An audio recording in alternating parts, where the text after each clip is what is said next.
Taylor, my boy! Hey. It's been too long, hasn't it? Yeah. Been very busy the past few months on a whole bunch of different stuff.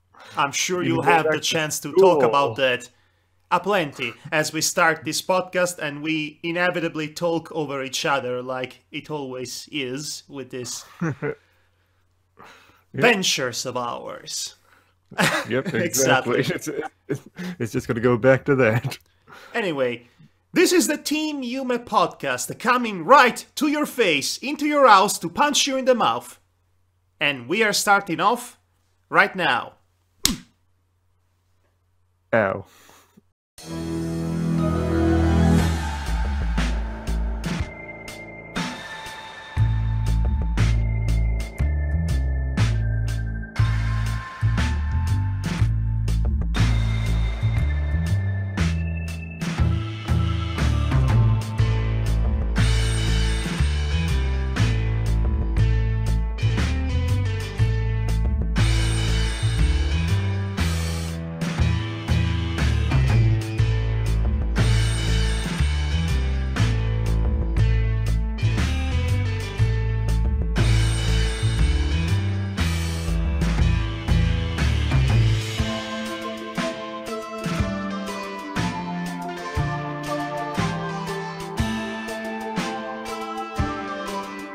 Welcome to the Team Yume podcast. At some point during this experiment of mine, I shall start to actually count how many episodes I've recorded thus far ever since 2012. But that's a preoccupation for another time. I am your host, Madhog Die Master. Yay. Thank you, that's very thoughtful of you. And this is my co-host for tonight, Taylor Wyatt, better known on the interwebs as WhyBoy, but I don't know for how long he's going to be a boy. No, I'll always be WhyBoy, even though I'm gonna be, I don't know, 25 next year. 25. Alright. Still mid-20s. Yes, still a boy. Boy! I'm the tall man from Phantasm. Boy! So, in this here podcast, we shall discuss general discussion topics, as it is usually our case. Of course, we have actually prepared some arguments of discussion for your intellectual stimulating needs. Intellectually stimulating needs. I botched the wording and the phrasing. I'm going to keep all that in, even though it makes me look bad, but what can you do? I'm a stickler It's the for intellectual words. way. Yes, it's the intellectually honest way. Mm-hmm. So, what have you been up to, WhyBoy? Mostly a lot of school, because I just went back to do video production to basically beef myself up in video editing and all that sort of stuff. And also for Toongren, been basically making a whole new channel for it, because due to some technical issues, had to ditch the old channel, even though it was so close to 4,000 subscribers. Technical issues, you say? Does it have anything Yeah. to do with YouTube? No. Well, basically, it has to do with YouTube. Basically, with my original email that I used to sign up for my original YouTube account, Taylor Wyatt WhyBoy, I used a Hotmail account. And when YouTube got into Google and such, like Google Plus and all that sort of stuff, it basically locks your profile into like 3 different sort of profiles. Like for me specifically, there's your Google Plus profile for your YouTube channel, then your YouTube channel. And basically, for any time I wanted to use like streaming or doing any sort of like outside of site sort of program, it basically would make my Toongren channel invisible. I couldn't do streaming from any sort of service. I couldn't use any sort of tools to basically make my life so much easier. It was just invisible from everything. Yeah, and that was irritating beyond belief. And all this time with the I just thought you were starting a second channel for the sake of having a second channel specifically meant for watching stuff, your other show. But as it turns out, it's a lot more difficult and arduous and irritating than I predicted. It's a good thing you told me too, so I have to resubscribe to your new channel, as also your other subscribers will have too at some point. So, okay, this is a public message, a public service message, if you will. Subscribe to WhyBoy's new YouTube channel, which is named as the old one, I believe. Yeah, it'll be Toongrin, and I'll basically switch over the URL from the old Toongrin channel to the new one. I just have to basically delete the old channel, switch over the URL, and then it'll be just perfect again. Ouch. So, well, a lot of just mental gymnastics you gotta go through. I'm thinking of all the old links to your YouTube channels that are in our older Team Yume podcast or Dramatis Sermo video podcasts. Those will not lead to anything now. Yeah, I'll basically send you like a Google Docs thing, which basically has every single episode at Cartoon Corner Near Reviews watching stuff I've ever done, and you can basically use those links to send people to. How many episodes have you done, by the way? An approximate number. For Cartoon Corner, there's like 48 episodes with the recent one. For Near Reviews, there's about like 36. Watching stuff, we're getting close to 50. And then I also copied every sort of link for WhyBoy Spotlights, all our Let's Plays, and just any sort of miscellaneous video as well. And just saved them all. So about I'm over sorry. Like 250 videos. Yeah. Well, that's not even a quarter of how many videos are currently on my YouTube channel, so if anything wrong should happen to my channel, I would be so utterly screwed, you would have no idea. Oh yeah, definitely. Like, it's only good for like my channel because I basically just sort of clean it out sometimes. Basically, just keep like the highlight ones. Oh, like right. me and Nero have basically discussed like branching off into other channels and such, or other like video services. And we basically just came to the realization that just like we're not going to repost every single episode of Cartoon Corner Near Reviews or anything like that because it's just madness. If we're ever going to do that again, we're basically just going to post like the latest stuff. Just start off with our best foot forward and just avoid the annoyance of it. If possible, 200 videos. Yeah. So, as some of you might be able to tell from the very conspicuous fact of me being on the left side instead of the usual right side, we are recording this podcast using Discord. We have ditched old man Skype Yankins.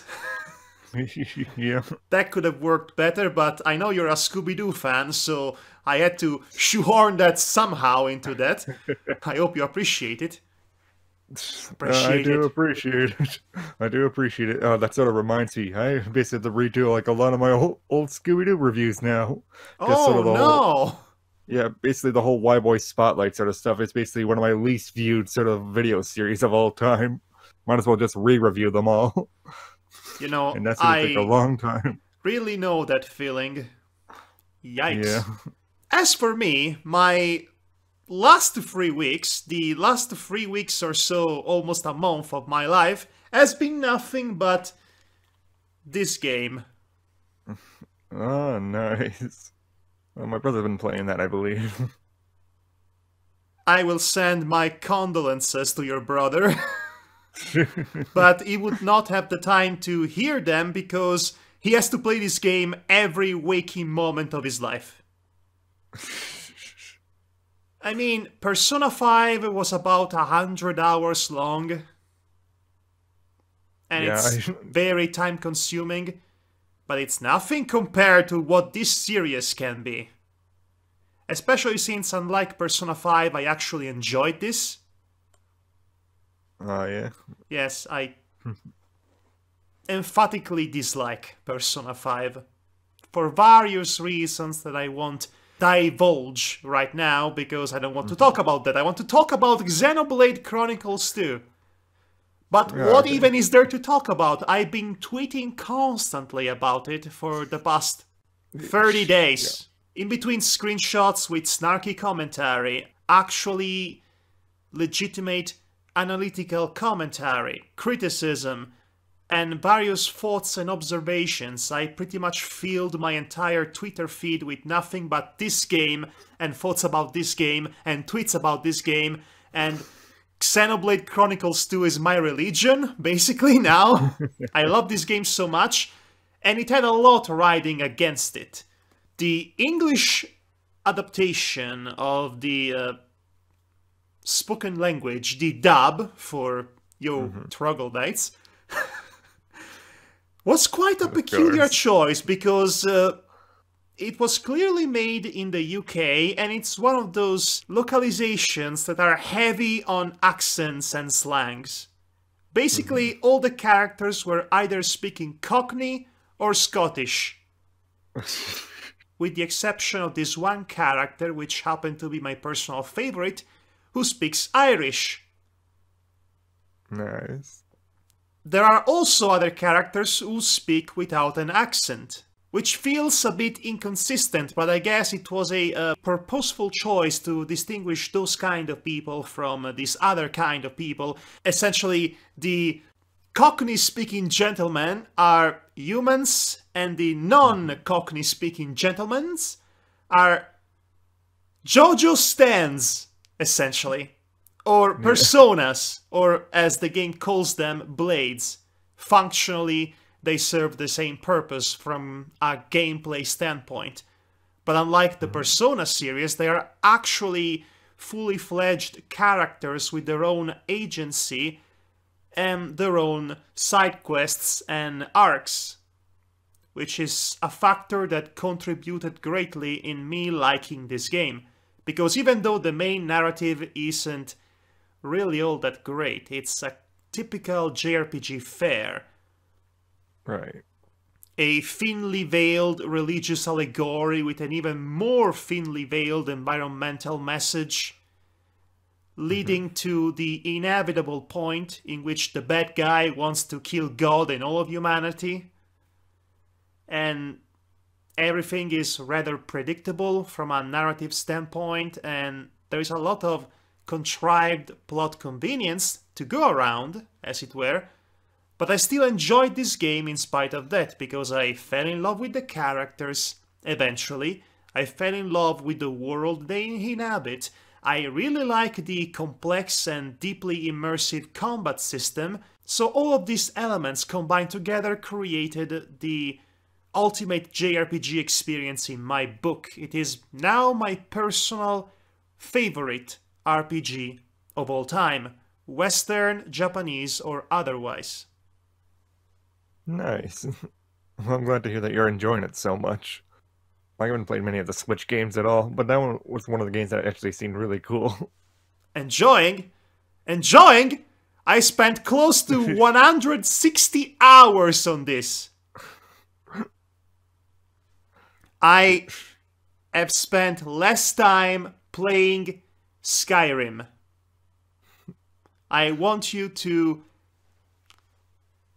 let that sink in your I gut. know, you can sink a lot of hours into Skyrim. Well, you can sink even more hours, as it turned out, in Xenoblade Chronicles 2. You're holding it upside down. I honestly did not want to finish this game because I was having too much of a good time, but I was literally running out of quests to do. Oh yes. Oh boy. Oh boy indeed. Yeah. At some point I had to come back to reality, and I basically used all the free time I would otherwise use to provide content for my YouTube channel to play this game, and I had to get back to the routine at some point. Yeah. So of course, after I finished this one, I immediately bought Splatoon 2.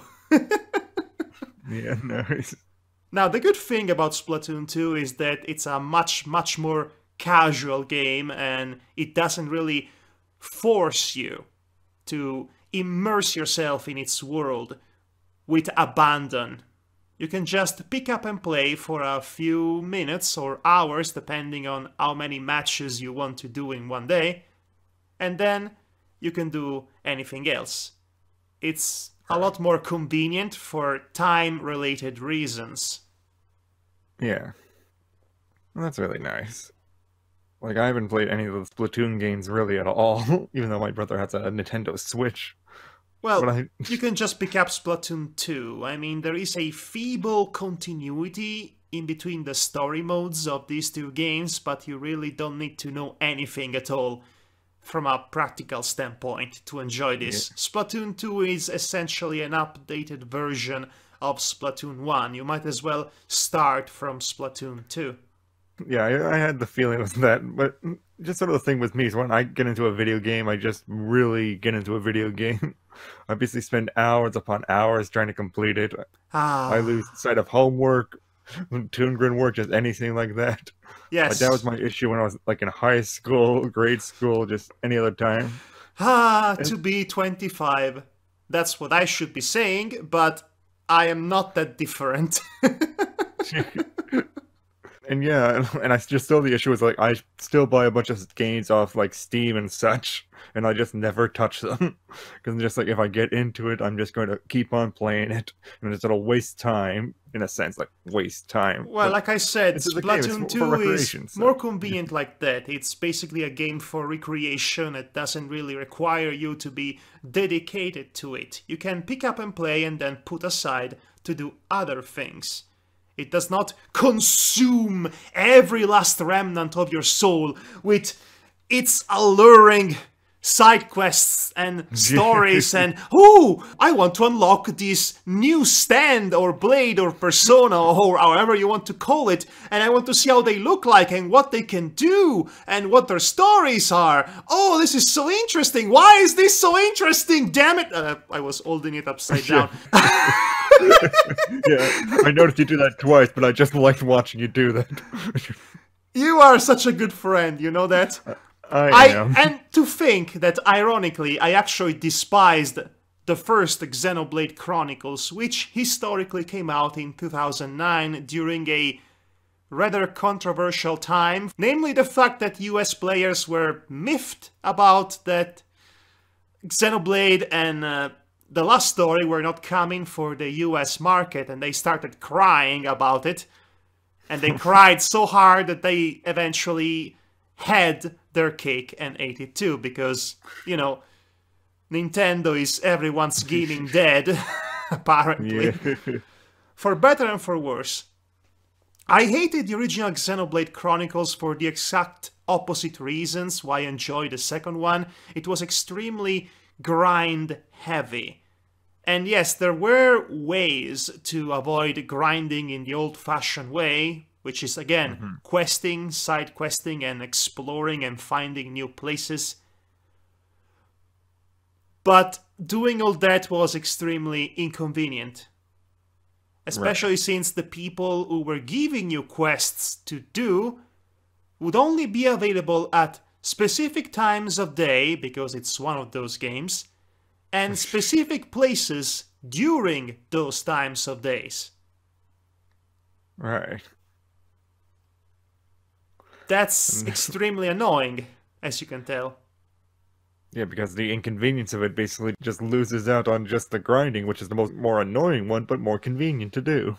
Basically beat but the game. Grinding is absolutely horrendous if you take that step. Luckily, the new game fixes a lot of the problems that the old one had, and unfortunately still has some of the less fortunate elements that define the original experience, namely that at some point it becomes rather hard, rather irritating to find the very place you are supposed to go in order to complete a quest, and I'm not just talking about side quests, the main story. There are, in fact, a couple of occasions in which I had to look up videos to find out where I was supposed to go, and it was the main story, and that's unacceptable.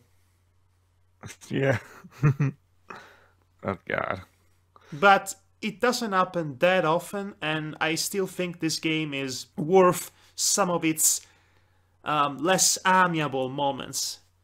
Now, you have to keep in mind that under normal circumstances, namely if I had to play this game with the original Japanese audio, I probably would have not enjoyed it as much.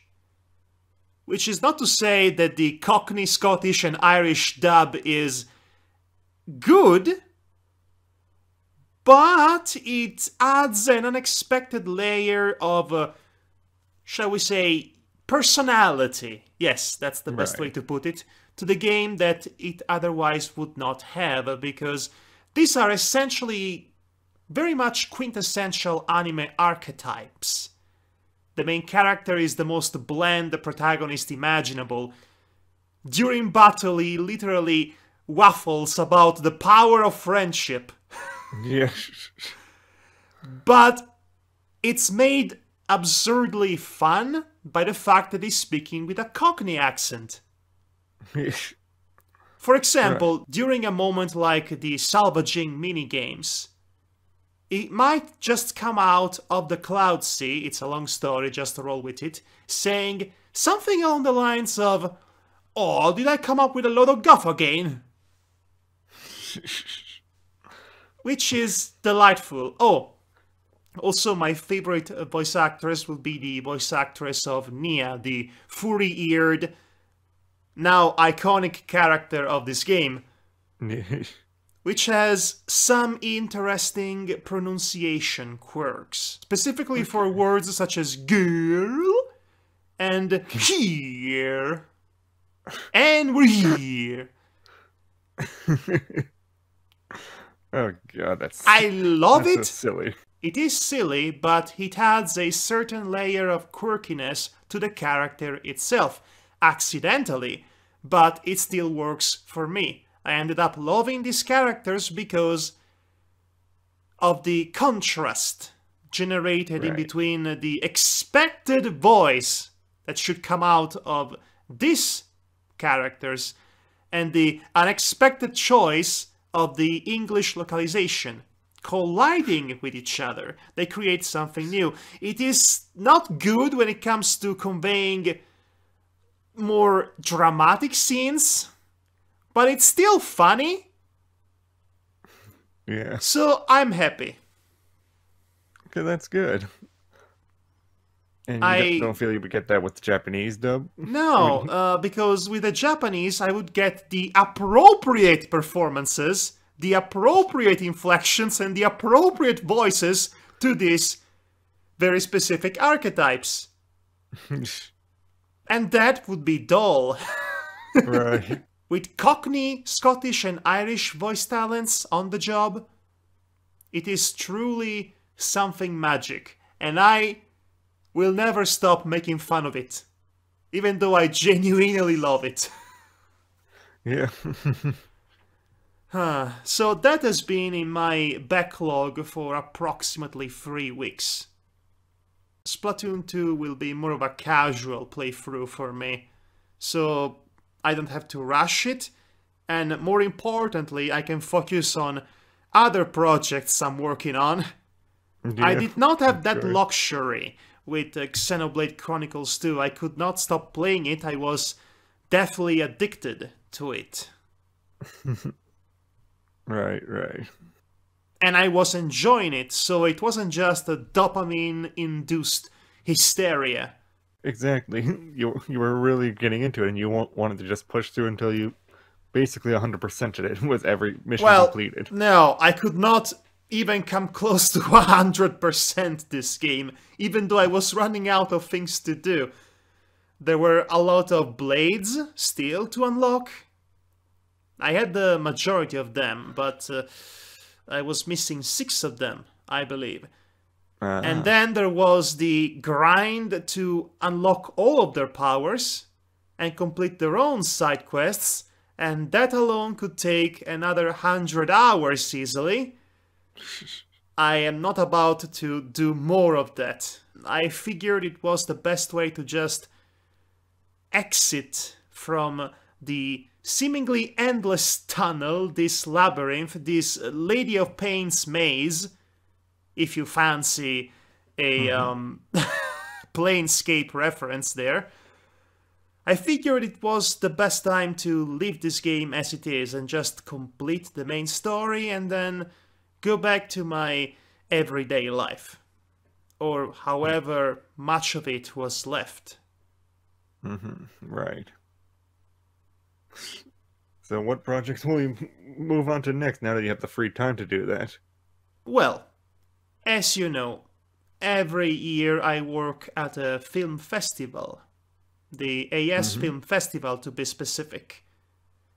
It's only a date once a year, but there are a few, shall we say, spin-offs during the rest of the year. Right, right. However, that's not what I'm working on right now, so I don't even know why I brought it up, but that's for later. No, recently I've completed a very specific kind of work, something that I don't do very often. A gig as an illustrator, to be specific. Okay. Which is weird because I am not a professional illustrator and not a particularly good one. I'm very much an amateur. But the person who commissioned me for making those illustrations was under the delusion that I was somehow a genius. Also, she's a distant relative, so that might have helped.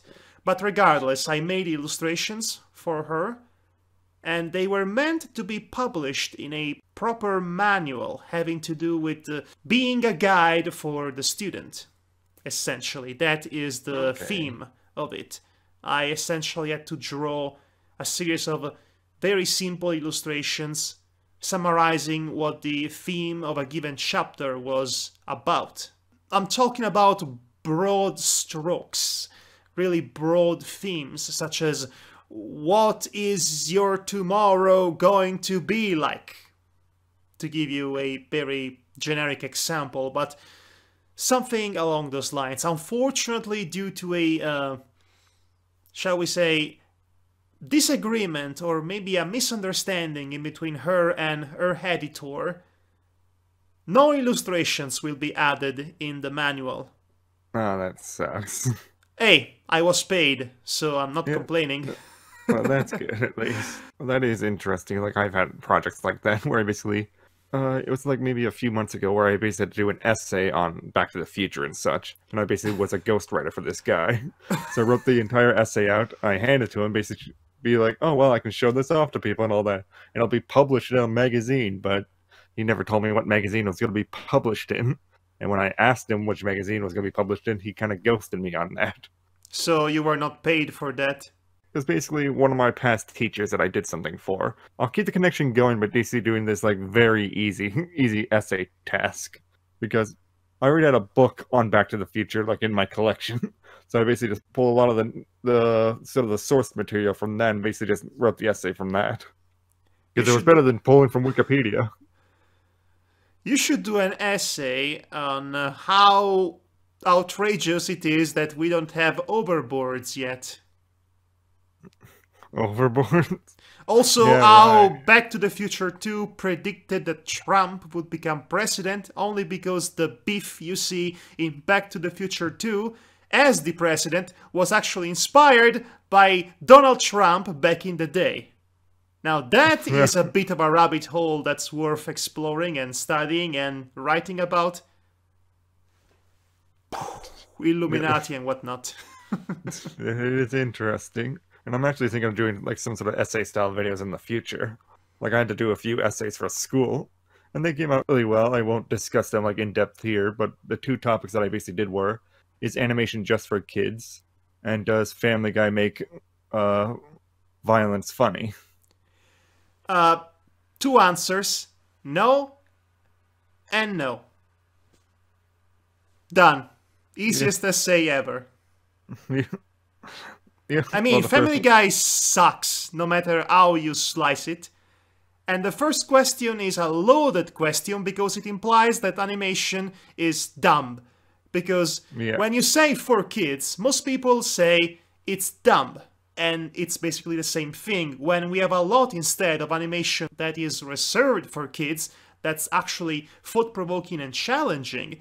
And we Right. also have a lot of animation that's supposed to be for adults that's utterly juvenile and stupid. And you just mentioned Family Guy in the same breath, so that's a convenient example of that. Yeah, basically I did use one of those examples for that essay. I did that for my animation history class during the whole course, and it was just like, probably the most boring course that I ever took in my life. You just sit into a room and you basically just get read off a PowerPoint presentation, then you leave afterwards. And the only interesting thing was doing the essays for it. There are a lot of great adult shows out right now. BoJack Horseman comes to mind. Rick and Morty has had its highs and lows, mostly because of the fan base, really. And so on and so forth. And on the other hand, we had great children's shows that dare to challenge preconceived conceptions of what to show to kids in kids' shows. Like, for example, we have something like The Loud House showing a kid having gay parents. They don't make any sort of big deal about that. They just show them as if they were the most normal thing ever. Because it is. Yeah, exactly. It's because it is understated that it is powerful. Because understated equals normal. Right. That's what I always felt when it came to, like, putting into any sort of LGBT characters into anything. LGBT. Okay, it can be Yeah, a my stuff from mouthful my to dad, pronounce. I understand that. I mean, Yeah, I've but- only learned to say the acronym relatively recently. LGBTQ. Characters, yeah. The LGBT plus actually is supposed to be. Yeah, because there's a whole lot afterwards. But just basically onto my point. B-I-N-G-O. Like, there's stuff like the last Beauty and the Beast film that was live action. There was a whole thing about it where basically Gaston's little sidekick was purported to be gay in that one, and that was used as a selling point for it. Even though that's a side character who's not even a focus of the whole movie. But apparently Yes. he's gay, so that's a big thing that's going to make us progressive. How is making LeFou a Smithers progressive? Is Right. very obviously gay for Monty Barnes or Gaston, but he cannot properly express that because of reasons, and it's played up for laugh. Yeah, because just being gay is funny. Well, to be fair, It with can Disney. be funny. Obviously, speaking as a bisexual person, I know the humor of the gay character. But if you want to, like, normalize it or anything like that, you can't just play every single thing up. Just like, oh my god, there's a gay character in this. Whoa! Or you can take once again the approach of the Loud House, in which the jokes about characters, about gay characters, are not about the fact that they are gay. The jokes about gay characters are about their own personalities and quirks and interactions and dynamics, which have nothing to do with the fact that they are gay. Because gay is not a personality trait, gay is a lifestyle. Right. Or is it? I don't want to say something dumb for... Well, Can you confirm honestly, what I'm saying is in speaking of fact bisexual acceptable? person, I really don't know. I don't really fall into those sort of circles where you're just like, oh my god, I'm so offended. You said lifestyle? It's clearly this instead. No, I never in that sort of mindset because, like, that's not a constructive way to go about any sort of argument or anything like that. If I just put you down for everything you said, you would just want to just shut up afterwards. Okay, well, let me take my shotgun. Shh! Be very, very quiet. I'm hunting SJW.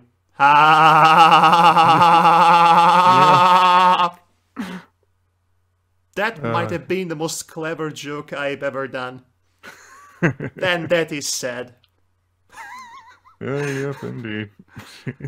Well, okay, so switching gears for a bit, it's time to cover the real reason why I brought you here. Okay. To give you were you talking- suggestions for your watching stuff show. No, very nice. That's We're always right! good for watching stuff. This was all an elaborate ruse to ensnare you into my grasp, just so I could give you some things to review for your shows.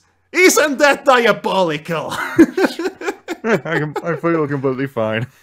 Like, we're always open for any sort of suggestions. Like, considering our sort of schedule, like, I'll just say it right now. Like, in March, we're having a gnome month, reviewing all the animated gnome movies we can find. All 3 of them? No, there's Sherlock Gnomes. There's Yes, Gnome Alone coming out. Damn it. And then there's Romeo and Juliet. Oh gosh. You're there's right. They exist. And there's another They gnome actually movie. exist. Why? I don't know. And we found a 5th gnome movie from 1987 done by Harvey Weinstein. You should not do that. We're basically going to do it just to basically take the piss out of him for basically half an hour. Oh boy, do I have some suggestions for you. So the first couple of suggestions are actually theoretically easy to come by. I'm talking about independently made animated short films. And those are usually available on Vimeo on YouTube. On Vimeo and YouTube. Yeah, I mean, I really do like just sort of tackle those. Like, we've had the 2 animators just come to us with the Weaklings and the other Buccaneer to basically ask us to review them. And it's fun to do those sort of things, basically just highlight them and such. I just wish we were bigger to basically promote them better than we actually can. Well, visibility, even if it's scarce, is still better than nothing. So, as I mentioned earlier, I work at a film festival on a yearly event. And of course, I get to watch a lot of films. I personally curate the Animation Now segment, which is to say the short subject animated feature segment of the festival, which we are discussing about the possibility of giving it its own spin-off festival, because there is so much talent and artistry and craftsmanship and cultural importance behind these works to show off to a potential audience that they deserve a bigger space, separated from the live-action ones. Right. Right, so now keep this in mind. Every year I watch on average 800 films. Okay, yeah. How am I still here speaking in a semi-coherent fashion is a mystery to everyone involved. But still, I watch close, or actually far more than 800 films every year. Right. You'll be surprised how many films specifically about an old man at a lonely train station are there. There are enough to be a subgenre of its own. They're all about an allegoric reflection about regret and solitude and blah blah blah blah blah. I've seen too many of them. But even more than that, you have the virtuoso, experimental film student showcasing what they can do with the very specific migraine-inducing abstract technique that they have created because they are artists, and those are truly irritating. Those are usually the first ones I put into the metaphorical garbage bin. There are too many of them, and they really communicate nothing. Oh yeah, definitely. They are about nothing. You're being in a film school right now myself. I had to go through the whole filmmaking process and such. Yes. Doing a 48-hour film challenge. Oh, yes. But, so, amidst all the trash, there are some golden eggs to be found. And this year, I believe the 2 most outstanding works worth talking about in this year very glamorous and intellectually stimulating podcast of ours. Afterwork is actually an already successful, well, relatively successful, award-winning short. It is a postmodern deconstruction of the classic Golden Age Hollywood cartoon, used to provide a rather ferocious satirical commentary on the current trends of the animation industry, which all translates into what is essentially a dark version of Who Framed Roger Rabbit. Okay, that sounds And I interesting. will not tell you more about that because you really need to go and watch this film. Afterwork, it's titled. It is entirely animated in CGI, but it's mostly divided into two very specific aesthetics. The first one being a colorful, cel-shaded aesthetic that mirrors the style of old cartoons, which is supposed to be whimsical and funny. The second one is a gritty, realistic aesthetic. It's meant to evoke a distinct sense of contrast. The second film that stood up for me, even more than Afterwork, personally. In fact, I went as far as to list it as one of my top 10 favorite films of 2017. Ponura Tresura is a stop-motion animated Polish music video. It's about 4 minutes long, and what you see is mostly what you get. I'm sure there was some inspiration from local folk tales and folklore from the Polish tradition. It is so beautifully haunting, unsettling, and hypnotic at the same time. The premise is that a child wearing an animal mask gets lost in the woods, in the deep dark woods, and ends up in an anthropomorphic animal circus, in which the animals are the masters and the humans are the animal slaves, used for pretty cruel circus tricks. And the music is so indescribably haunting. Mm-hmm. It's honestly really that good. Nice, I'll definitely watch that because I do love stop motion music videos. Like one of my favorite online animators, Lee Hardcastle, does many sort of horror themed music videos. Then you love this bloody one. Explosions on it. Yeah. I have another recommendation for you, but this one is a bit more complex because I have a lot to say about it. So before I talk about this particular anime that I finished watching recently, if there is anything you want to talk about, this is your last chance to do so because I'm about to go on a tangent. Nothing else to talk about, so let's go on with the anime. Have you ever heard of a series titled Made in Abyss? I believe I have, actually, yeah. It was a big release in the past season of Japanese animation, late 2017, more It's or about less. the two kids going to a big hole in the ground? Is that the one I'm Basically, yes. Basically, that's the premise summarized in the most then I have superficial heard that one, way imaginable. Yes. There is a bit more than that, but I know basically, there is. yes. I'm just going to very basic sort of stuff. I've seen a lot of anime videos, just trying to talk about how good it is and such. And I haven't meaning to get that around. Yes, this is where it becomes tricky because I think that ultimately this show has a strong narrative and a stronger emotional core. But it has problems. I have mixed feelings about it overall. They were so mixed, in fact, that I considered dropping this show altogether before the halfway point. Oh.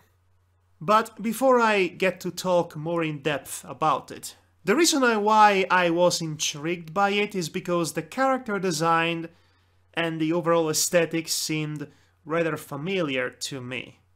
I thought I had seen it before. I had it in my mind that the original author of the manga, which by the way was published online, so it's a webcomic by all intents and purposes. Okay. That's fascinating. I had it in my mind that the author was also responsible for illustrating a adaptation, or should I say a sequel, to Battle Royale. I see. Oh yeah, I was seeing that little picture of it on your Yes, Twitter. yes, I tweeted about it sufficiently, I believe. But anyway, here it is. This is the one copy of that Battle Royale 2 Blitz Royale manga I have in my rather scatterbrained collection of Japanese illustrated work, so to speak.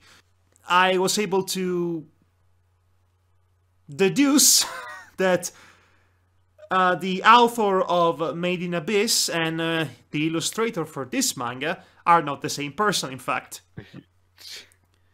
But you might see the confusion, or at least I where see my it, brain like, went to, just had by much this bigger cover eyes, rounder here. heads and such. Yes, they have a similar style. Big, cute, emotional eyes, equidistant from each other, a roundish head. The mouth is right at the bottom usually, and it gets all wobbly when the character has to express discontentment, so to speak. But now that I finally had the opportunity to read this manga again, there is a big difference in between these art styles, namely the fact that the children portrayed in Made in Abyss are much more like dolls. Their heads are much bigger and their bodies are much thinner, whereas the kids in this manga, they are more or less proportionally correct. Aside from, well, the facial expression, that is. Yeah. Now, it is clear that the author of Made in Abyss has a penchant for taking adorable-looking children and putting them into the most gruesome, dark, and tragic situations fathomable. Yeah. I was prepared for this show to take a dark turn anytime soon, considering I am very familiar with the age-old exercise of contrasting juxtapositions. Specifically, you take the innocence of childhood and you contrast it with the horror and the trauma of the adult world and the unknown, and overall just the idea of growing up as a rather harrowing journey, so to speak.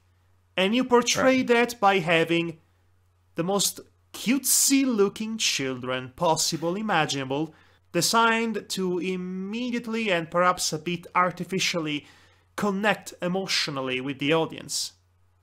You take those cute designs and you contrast them with what the actual narrative and tone and overall aesthetic actually turns out to be around them. They feel out of place because they are so artificially adorable, but it also enhances the strength of the violence that they go through, specifically because they look so adorable. Which is not to say it's like Happy Tree Friends. Yeah. That's just the most bare basics of juxtapositions. The violence, the realistic violence, by the way, the cringe-inducing, stomach-churning violence that these children go through in Made in Abyss is absolutely relentless, but more importantly, it has a point. Yeah. It's not gratuitous, and that's what makes it more powerful because of that. Now, the problem I have with this show is that it doesn't get interesting, or indeed even good, up until way past the midway point of Season 1. Specifically when the character of Nanachi shows up. And if you Google Nanachi and Made in Abyss, I want you to do that actually.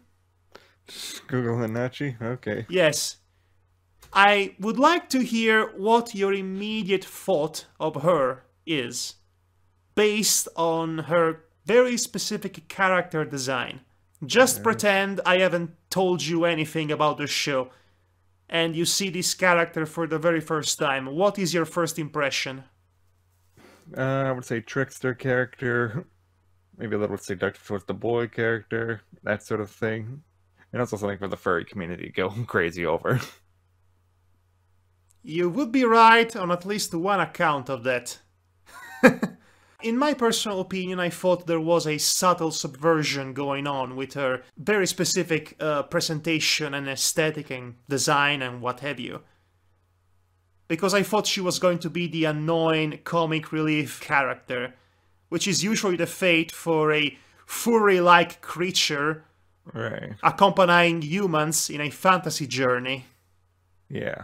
Right. We have too many precedents to even count them. But such was not the case with her.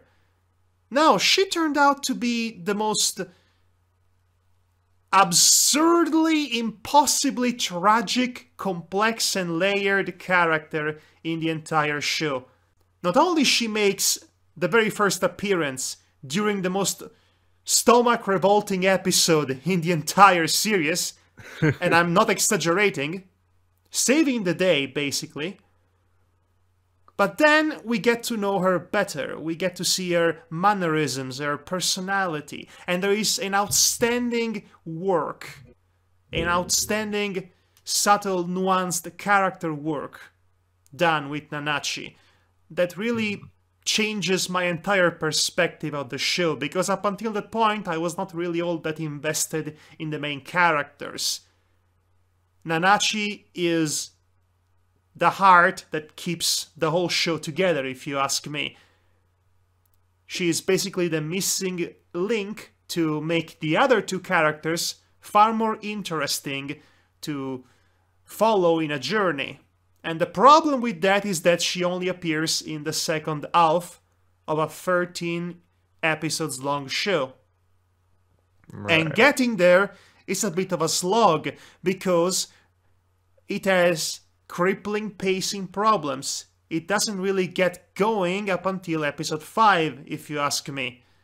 Mm-hmm. The characters themselves are not all that interesting. There are a few really rotten adult characters that we are supposed to think they are wise, they are setting an example, even though they might be harsh about it, but they really only come off as awful. And yes, there are plenty of dark moments that inform you pretty much immediately that this is not a children's show. And it's not exactly trying to fool you that it's a children's show. But at the same time, it's kind of trying to fool you anyway, that this adventure that these kids are going to have is far more whimsical than it actually is. On that note, I enjoy the end credits sequence. The end credits sequence showcases this whimsical, childlike, innocent journey between the two main characters and Nanachi, which they were yet to meet at that point, up until they all literally fall into an abyss.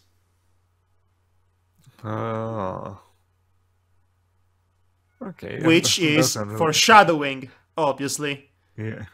And I'll say this, the 2 hours finale of Season 1, which reveals the backstory of Nanachi and gives us somewhat of an emotional payoff, is perhaps the most impossibly dark moment in any anime, any show I've ever come across. Nice. That It's- sounds really interesting. I was not prepared for that. I assure you I was not prepared for that. And I have to say, it was really well played. Because yes, it was immeasurably, relentlessly tragic. Almost to a degree that might actually turn people off legitimately. But it was not gratuitous. Like I said, the show has a strong emotional core, a strong emotional payoff, a strong theming and narrative having to do with the nature of humanity and its relationship with the unknown and the unfathomable, which is represented by the sheer depths of the abyss, almost to a degree that it's a Lovecraftian horror waiting to happen, and already happening in that regard. It's brilliant, and I can see there is a lot of legitimate thought put behind all of this. But like I said, to get there is a bit of a slog to go through. Mm-hmm. Honestly, it was not even the pacing the main problem I had with this.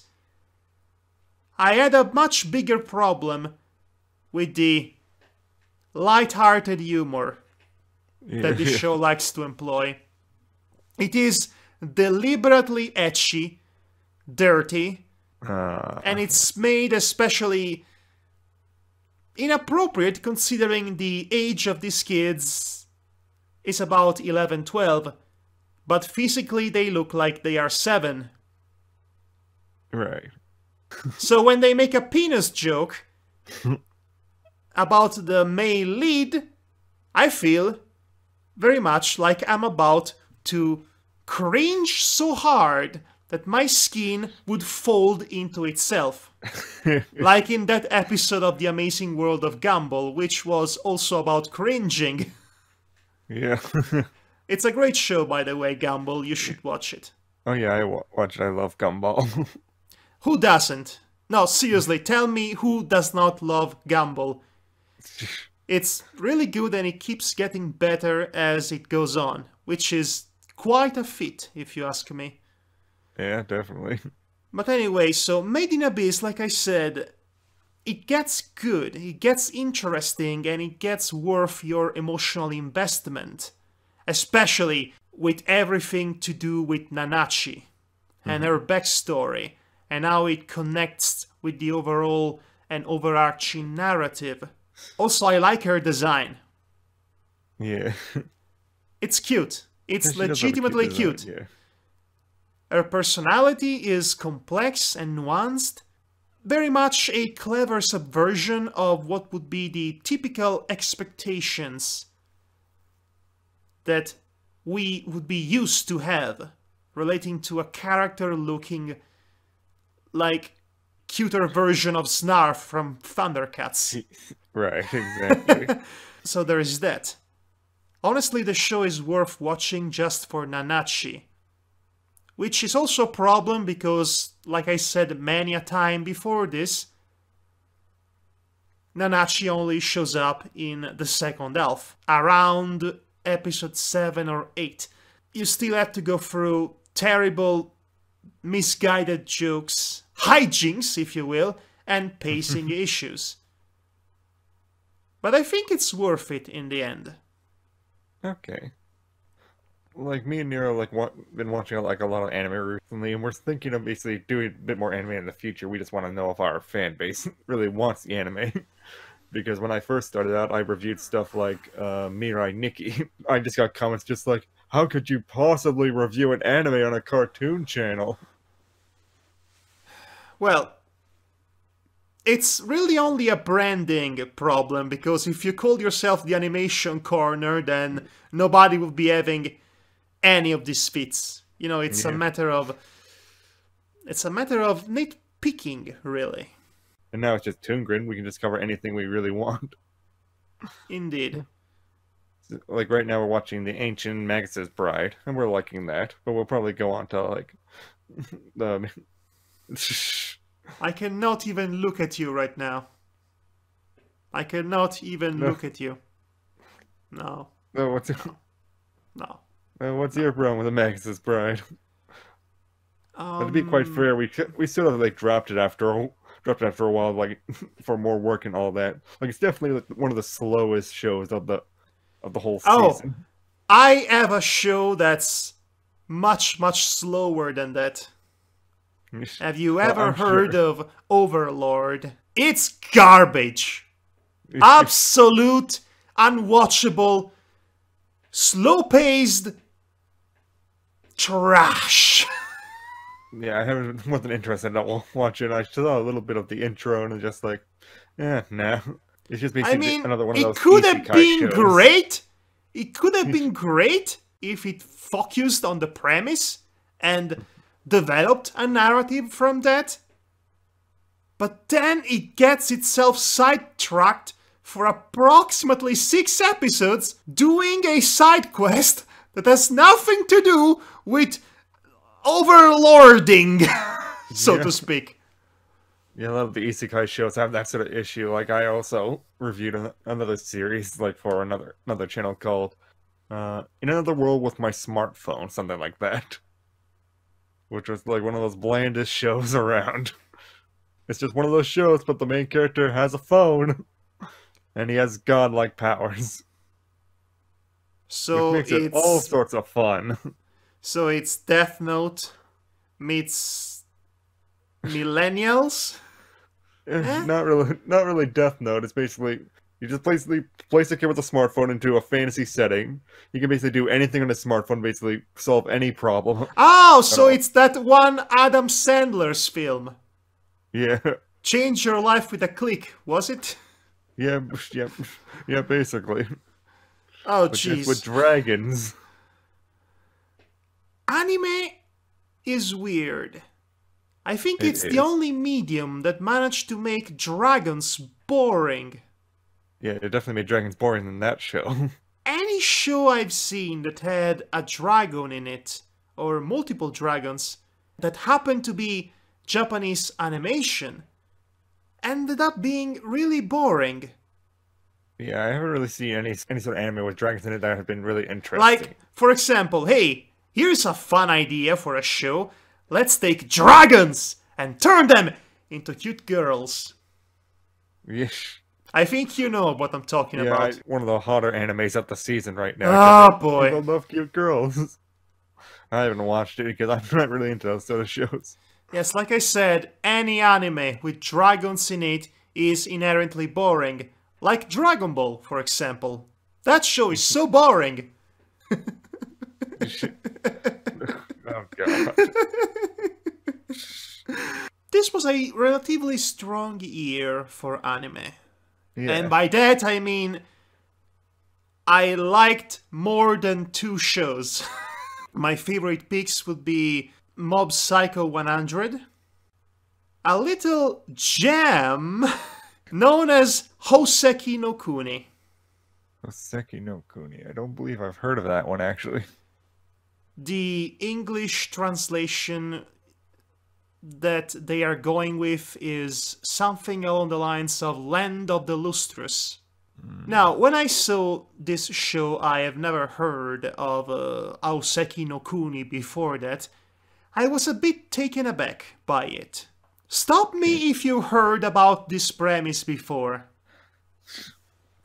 So there is this group of mineral or gem-based genderless life forms that all live together in a big house, which happens to be on a beach, and they are fighting against invaders from outer space.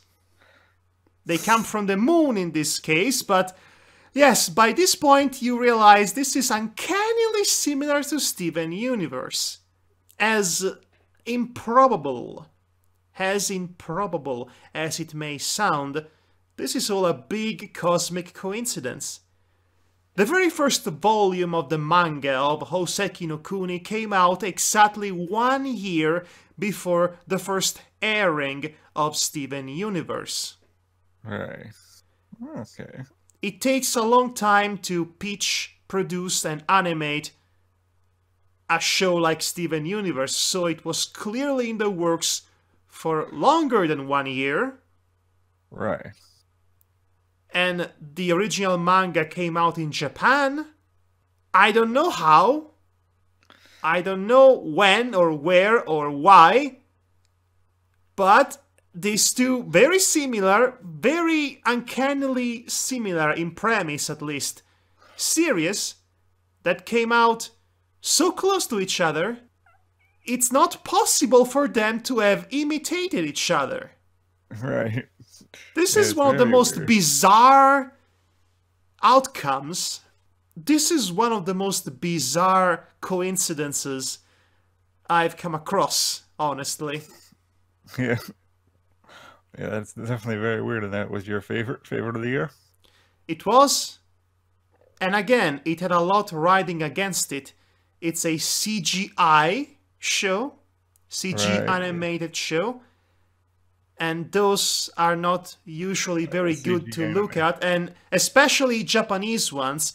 You have the infamous example of Berserk being the absolute worst thing that's ever been put out in the world. It's gosh darn abominable, eye-bleeding trash fire. Yeah. It's the worst thing I've ever laid eyes on. I hate it with every ounce of my being. Right. Land of the Lustrious, on the other hand, somehow looks fantastic. The very specific asexual, genderless character models of the mineral-based life forms, they actually work well with CGI because no properly proportioned human being looks well in CGI, in my experience, at least with a TV budget. And there is a lot of playing around with lighting and illumination and shading, even with the light reflecting hairstyles of the characters in the show, that put together are able to construct a unique aesthetic for this show that's actually enhanced by the use of CGI. And that baffles me, because I believe this is the only example so far of a Japanese animated show that actually looks great in CGI. And it helps that the anime is actually intriguing, funny, engaging from start to end. It was quite a ride, and I enjoyed every minute of it. I fully recommend it. I also tweeted about it. Yeah, I probably saw that tweet. I don't know. It took me a while to remember it because I only just remembered it from the actual animation style. I completely forgot off the name of it. Houseki no Kuni is the name that fans will know it as. But if you are a, how do you say, Philistine, you can call it Land of the Lustrious. Yeah. Which is more or less the international title, I think. Okay, sounds good. So, as you can see, I gave you a few suggestions for your shows to review. Right. What do we say, WhyBoy? Well, thank you for all the suggestions. I'll pass them on to Nero. We'll try to figure something out. We'll see about when we can review them and such. Because Okay, I definitely want to get into more anime and TV shows and all that. Yes, well, these are a couple of good suggestions I gave you. Mind you, I've seen so much anime in my day that I've grown weary and tired of the typical presentations and tropes related to Japanese animation. That is why when I come across something that's truly unique and feels different, like Houseki no Kuni or Made in Abyss, I'm more than willing to give them a fair shot, because it is clear that at some level or the other they are trying to present themselves as different from the mass. Right. And that's always something that I can appreciate. Yeah, of course. Well, I'll just have to see for myself once I get around to watching all these anime. Because there's a whole lot to still cover. Indeed. Well, it's a good thing these are only 13 or 12 episodes long series, so it's not that time consuming. Yeah, true. Also, definitely. if you are ever considering to watch Devilman Crybaby, Yeah, I've been thinking Don't. of doing that because don't. Don't. I've also tweeted extensively about that, so yeah, yes, I remember the tweets. I've actually taken all those tweets and collected them into one column, the link of which is easily accessible on my Tumblr, so you can read them all in chronological order. Very nice, very nice. Right, so I believe this is all the time we had this week for this podcast. I actually had a lot more to discuss, but I think I'll reserve that for other podcasts in the future. Sounds good. Because there's definitely a whole lot more to talk about, I'm sure. Yes, especially from my flopping lips. Well, it's great to be back on the podcast and such, because with my busy school schedule and all that. WhyBoy, my boy! Yep, just the school schedule is all crazies over here. Yes, indeed. Well, so this is our final greetings to the audience, so why don't you plug in a few of your things? Well, the main thing that I need to plug in is just a new channel to Toongrin.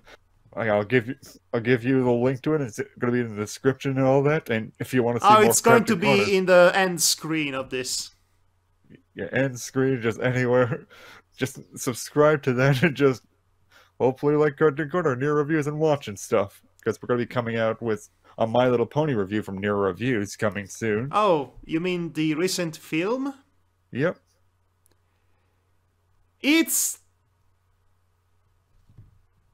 I guess it looks nice. It's really, really forgettable.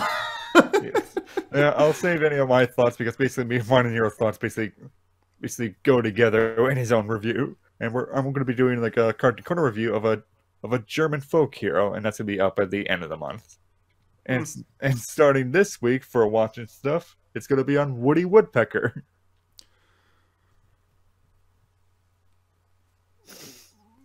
I could not stomach to watch more than 10 minutes of that. It's the most run-of-the-mill, utterly predictable 90s family comedy imaginable. You actually just watched the best portion, just watching the first 10 minutes. The rest of the movie is even worse than that. From minute one, I can predict every single outcome in that film. Why should I bother? Exactly. And Woody Woodpecker, he sounds like a mashup between Bubsy and Sonic. Yeah. Oh my god. Yeah, it's just awful. You get to see our Why? It's live action! Why it's a live action Woody Woodpecker film? You could have done a CGI animated film so that the awful model of Woody wouldn't look so out of place with everything else. Right. Yep. And that's my projects coming up next, and a whole lot more coming soon. Shit. That film needs an exorcism. It is so bland, it's infernal. Yeah. There is nothing worse than the most bland, run-of-the-mill family comedy film to give as an adaptation to a historic icon like Woody Woodpecker. It's the ultimate insult. I think I would be far less insulted if he was cameoing in Devilman Crybaby. At least it would be something worth talking about. Yep. You know, like Ren and Stimpy had somewhat of a unofficial cameo in Panty and Stocking with Gunterbelt. Yeah. That's a thing that happened. Yeah. Anyway, that's all the time, again, we have for this week. All the important links to my social media are in the description of the YouTube video, as always. You can follow me on Twitter, friend me on Facebook, and run me over with a car on Tumblr. Also, subscribe to YouTube. That one too. And click the notification bell so you know about all of his future uploads. Yes, that little tidbit that I never actually talk about in my videos, so yes, do that too. This has been Madhog Thy Master, and I have been made in the abyss Yes, of the soul. and I've been WhyBoy. Why do I continue? Because I care. Well, I don't. Good night!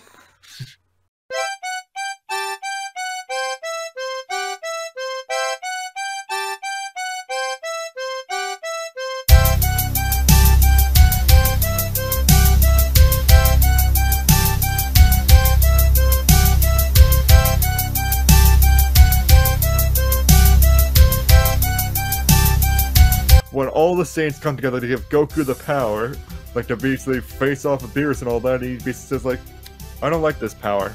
I have to get it for all my friends. To basically protect them and such. And I'm just like, oh my fucking god. And then you have the subsequent Dragon Ball Super where he's just trying to be stronger to the point where basically all the other universes can be destroyed if he proves he's the strongest one.